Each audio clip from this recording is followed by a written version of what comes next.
Hello friends, आज हम सीखने वाले हैं टैली प्राइम के अंदर सेल इनवॉइस में मल्टीपल टैक्स कैसे लगा सकते हैं। तो चलिए वीडियो को शुरू कर लेते हैं। सबसे पहले हम यहाँ पे एक नई कंपनी क्रिएट कर लेते हैं फटाफट से। और आज मैं आपको बताने वाला हूँ कि कैसे आप एक ही सेल लेज़र के अंदर जो है मल्टीपल टैक्स कैसे अपने इनवॉइस पे लगा सकते हो। हमारी कंपनी जो है वो क्रिएट होकर आ चुकी है। तो सबसे पहले यहाँ पे आपने वाउचर पे आना है, उसके बाद F8 प्रेस करके सेल लेज़र पे आ जाना है। यहाँ पे आपने एक लेज़र क्रिएट कर लेना है। तो यहाँ मैं एक पार्टी का लेज़र क्रिएट कर लेता हूँ जो कि हमारा डेटर है जिसको हमने माल बेचना है। तो संजय भट्ट का मैं यहाँ पे लेज़र ले लेता हूँ और फटाफट से इसकी डिटेल फिल करता हूँ। जिस पे आप माल सेल कर रहे हो, अगर उसके पास GST नंबर है तो उसे आपने रेगुलर ले लेना है, अगर नहीं है तो आपने उसे अनरजिस्टर्ड या फिर कंज्यूमर करके सेव कर देना है। उसके बाद इन डिटेल को फिल कर देना है, या तो फिर कंट्रोल A से इनको ऐसे ही स्किप कर देना है। उसके बाद ये सेल लेज़र पे आ जाएगा। तो यहाँ पे आपने क्या करना है, यहाँ पे आपने सेल लेज़र क्रिएट कर लेना है। एक बहुत इंपॉर्टेंट चीज़ है, इसी के बिहाव पे जो है वो सारे टैक्स यहाँ पे अनेबल हो जाएंगे। तो सबसे पहले आपने क्रिएट पे आना है, उसके बाद यहाँ पे सेल अकाउंट लिख देना है। तो यहाँ पे मैं सेल अकाउंट लिखता हूँ। अगर आप सिंपल सेल चाहे हो तो यहाँ पे सिंपल सेल भी लिख सकते हो। तो मैं सेल अकाउंट लिखता हूँ, उसके बाद इसको सेल अकाउंट के अंडर डालता हूँ और यहाँ पे GST एप्लीकेबल वो आपने यस कर देना है। तो जैसे ही आप इसे यस करोगे तो यहाँ पे कुछ इस तरह से आपको ऑप्शन देखने को मिल जाएंगे। आपने कुछ नहीं करना है, इसमें कोई भी चेंज नहीं करना। कुछ बंदे गलती क्या करते हैं, नेचर ऑफ ट्रांजैक्शन में अगर वो लोकल सेल कर रहे हैं तो वो सेल टैक्सेबल ले लेते हैं, और अगर इंटरस्टेट सेल कर रहे हैं तो वो इंटरस्टेट सेल टैक्सेबल ले लेते हैं। तो ये गलती आपने बिल्कुल भी नहीं करनी है। यहाँ पे आपने सिंपली नॉट एप्लीकेबल रखना है और उसके बाद नीचे टैक्सेबिलिटी को भी अननाउन रखना है। एक और बात का आपने ध्यान रखना है, जो ये सेल लेज़र होता है जिसे हम अभी क्रिएट कर रहे हैं, ये जो है वो फ्रेश पे ही काम करेगा। अगर आप पुराने वाले पे आपने लिखा है लोकल सेल 12%, उसमें आप ये चेंज करोगे तो ये काम नहीं करेगा। उसके बाद आपने बैक आ जाना है और यहाँ पे गुड्स सेलेक्ट करके इसको सेव कर देना है। अभी मैं यहाँ पे 3 तरह की आइटम लेने वाला हूँ, जिस पे 5% टैक्स है, 12% टैक्स है और 18% टैक्स है। तो तीनों आइटम को यहाँ पे मैं सेल करके दिखाने वाला हूँ आपको, और तीनों पे एक ही इनवॉइस के अंदर तीनों टैक्स आ जाएंगे। तो यहाँ पे मैं ले लेता हूँ सबसे पहले 5% की आइटम। अगर आपको आइटम क्रिएट करनी नहीं आती तो आप मेरी दूसरी वीडियो देख सकते हो जिसमें मैंने डिटेल में बताया हुआ है कि कैसे आइटम को क्रिएट करते हैं। तो फटाफट से मैं यहाँ पे 5% की ये आइटम क्रिएट कर लेता हूँ। जो भी HSN आपके पास दिया होगा या तो आप गूगल से उठा सकते हो, और GST भी आप गूगल से उठा सकते हो कि किस आइटम पे कितने % लगती है। तो यहाँ पे मैं ले लेता हूँ उसको 5% में, और ये आइटम मेरी क्रिएट होकर आ चुकी है। उसके बाद आपने एंटर प्रेस करना है और यहाँ पे इसकी क्वांटिटी लिख देनी है कि कितने पीस आपने इस बंदे को सेल करे हैं। यहाँ पे मैं 20 पीस ले लेता हूँ और 300 रुपये के हिसाब से इसे सेल करता हूँ।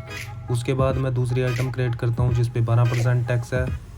तो यहाँ पे हम जो दूसरी आइटम लेने वाले हैं वो है ड्रिंकिंग वाटर। तो ड्रिंकिंग वाटर पे मान लेते हैं कि 12% टैक्स है, तो ड्रिंकिंग वाटर मैं यहाँ पे सिलेक्ट करता हूँ। उसके बाद एंटर प्रेस करता हूँ। उसके बाद एक और बार एंटर प्रेस करने के बाद ये आइटम भी पीसीज में है, तो इसको मैं पीसीज में ले लेता हूँ।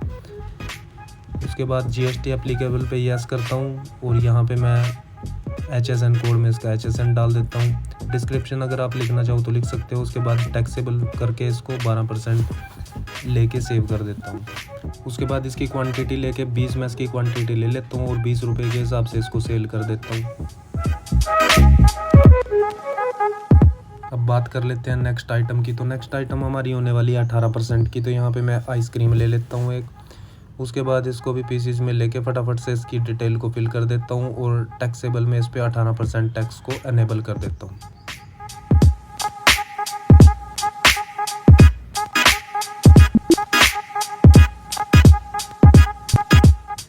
यहाँ पे मैं 20 पीस की क्वांटिटी इसकी 30 रुपये के हिसाब से इसको सेल करता हूँ। उसके बाद आपने जो ध्यान रखना है वो ये चीज़ है कि ये जो येलो लाइन आपको दिख रही है, ये जो टैक्स है उसके नीचे आनी चाहिए, तभी आपका टैक्स जो है यहाँ पे लगेगा।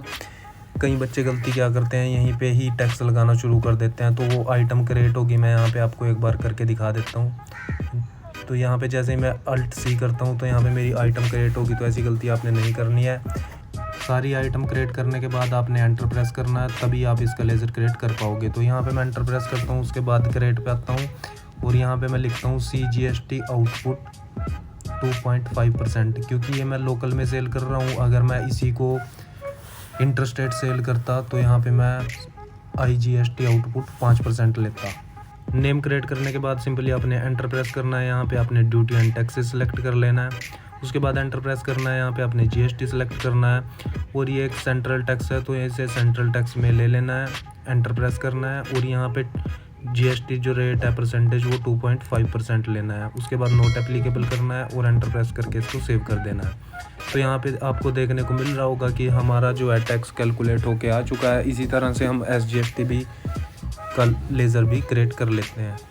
तो यहाँ पे मैं एसजीएसटी आउटपुट लिखता हूँ 2.5%। ऐसे ही जैसे मैंने सीजीएसटी की डिटेल फिल करी थी इसकी भी मैं डिटेल यहाँ पे फिल कर देता हूँ। उसके बाद एंटर प्रेस करते हैं। यहाँ पे एंटर प्रेस करने के बाद इसे ड्यूटी एंड टैक्सेस में ही रहने देना है। उसके बाद फिर एंटर प्रेस करना है। यहाँ पे जीएसटी सेलेक्ट कर लेना है। यहाँ पे स्टेट टैक्स लेना है और इसको भी 2.5% ले लेना है।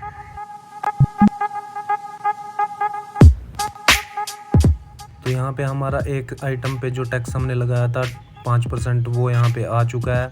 अगर ये इंटर स्टेट में होता तो एक ही टैक्स लगता, आईजीएसटी आउटपुट 5%। उसके बाद बात कर लेते हैं दूसरी आइटम की। तो दूसरी आइटम हमने जो ली थी वो 12% की ली थी। तो यहाँ पे मैं सीजीएसटी आउटपुट 6% लिखता हूँ। उसके बाद ड्यूटी एंड टैक्सेस में आता हूँ। यहाँ पे जीएसटी सेलेक्ट करता हूँ। उसके बाद सेंट्रल टैक्स पे एंटर करता हूँ और यहाँ पे परसेंटेज में मैं ले लेता हूँ 6%।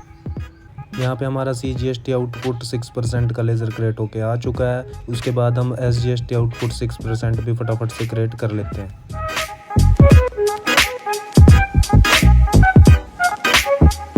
जैसे ही आप लेज़र क्रिएट करोगे तो यहाँ पे आपको 2 आइटम पे टैक्स देखने को मिल रहा होगा। अब तीसरी आइटम का फटाफट से हम क्रिएट कर लेते हैं।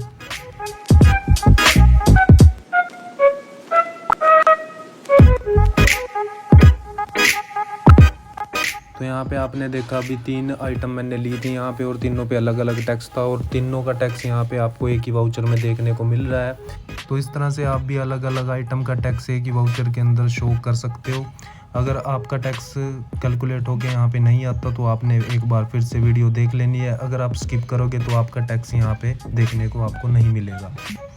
अब उस गलती की बात कर लेते हैं जो आप लोग करते हो। तो यहाँ पे सेल लेज़र के अंदर जैसे ही मैंने सेल अकाउंट लिखा है तो यहाँ पे मैंने अननाउन और नॉट एप्लीकेबल किया था। इसको आप लोग क्या करते हो जिससे आपका टैक्स जो है सभी आइटम पे नहीं आता, टैली नहीं शो करती। तो यहाँ आप सेल लेज़र ले लेते हो। उसके बाद आप एंटर प्रेस करते हो। उसके बाद आप इसको सेल अकाउंट के अंदर लेते हो और एंटर प्रेस करते हो। उसके बाद यहाँ पे जीएसटी एप्लीकेबल पे यस करके यहाँ पे आप नेचर ऑफ ट्रांजैक्शन में सेल टैक्सेबल ले लेते हो। उसके बाद आप टैक्सेबल में जितने पे आपने टैक्स लगाना है, जैसे 5% लगाना है तो यहाँ पे आप 5% सेलेक्ट कर लेते हो। उसके बाद इसे एंटर प्रेस करके सेव कर देते हो। तो इससे होता क्या है वो मैं आपको दिखा देता हूँ। यहाँ पे जितना भी आपने टैक्स भरा है तो ये टैली उसी को ही शो करेगा। तो जैसे मैंने बताया अगर आप वैसे करोगे तो सारे टैक्स आपको शो होने लगेंगे। अगर आपका टैक्स शो नहीं होता तो एक बार आप नई कंपनी क्रिएट करके इस वीडियो को ध्यान से देखोगे तो बिल्कुल आपका टैक्स जो है यहाँ पे कैलकुलेट होके आ जाएगा जैसे मेरा आया है।